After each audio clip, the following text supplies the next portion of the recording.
On a eu certaines questions en commentaire qui nous ont demandé comment réajuster certains liquides sur leur véhicule, des liquides de base, hein. Donc je vous parle du liquide de refroidissement, je vous parle de l'huile moteur. En général, il ne s'agit que de ça sur lesquels un particulier peut intervenir sans passer par un professionnel.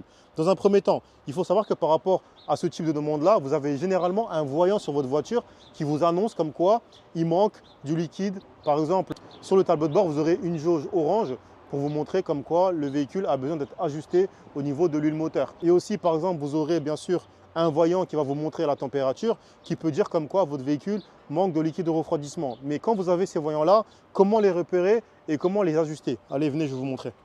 Donc là, dans un premier temps, si vous avez un voyant huile moteur qui soit jaune de préférence, s'il est rouge, c'est vraiment que c'est pas bon, il faut le remplir assez rapidement, mais généralement, il est orange ou jaune. Sur cette C3-là, ça va être ici qu'il faudra réajuster l'huile moteur, tout simplement.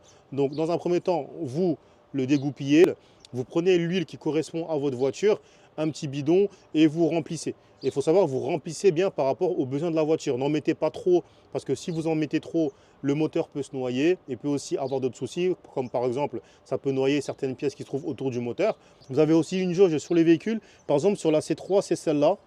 Et grâce à la jauge, vous pouvez savoir si le véhicule a bien été huilé. Comme vous voyez sur celle-là, au niveau de l'huile, le véhicule est assez huilé. Si par exemple le témoin il était un peu plus bas, ben là on verrait que le véhicule il manque d'huile et forcément il faut réajuster. Donc ça c'est un des premiers indices, hein. Donc il y a le voyant sur le tableau de bord qui vous annonce qu'il faut réajuster votre huile et vous pouvez aussi regarder directement au niveau de votre moteur grâce à la jauge.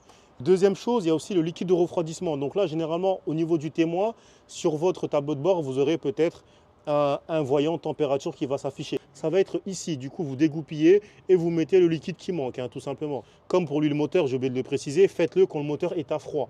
Parce que si le moteur est à chaud, ben, ça peut, si vous mettez, ça peut éclabousser et vous brûler. Donc faites bien attention à votre sécurité, mais il ne faut pas non plus trop en mettre, hein, parce qu'après, c'est pas bon. Il faut mettre juste ce qu'il faut. Ne confondez pas le liquide de refroidissement et le bocaux du liquide de lave-glace qui est ici, qui permet de nettoyer tout simplement votre pare-brise. Donc voilà, il est vraiment important de bien sûr vérifier tous les liquides comme on vous a montré sur le véhicule, ce qui va vous permettre d'éviter une casse moteur, d'éviter tout problème qui peut être lié à la dégradation de votre véhicule. Est-ce que vous avez déjà eu ce type de situation sur lequel vous avez dû mettre du liquide moteur ou sinon faire intervenir un proche ou un mécanicien pour réajuster vos liquides? N'hésitez pas à nous dire ça en commentaire.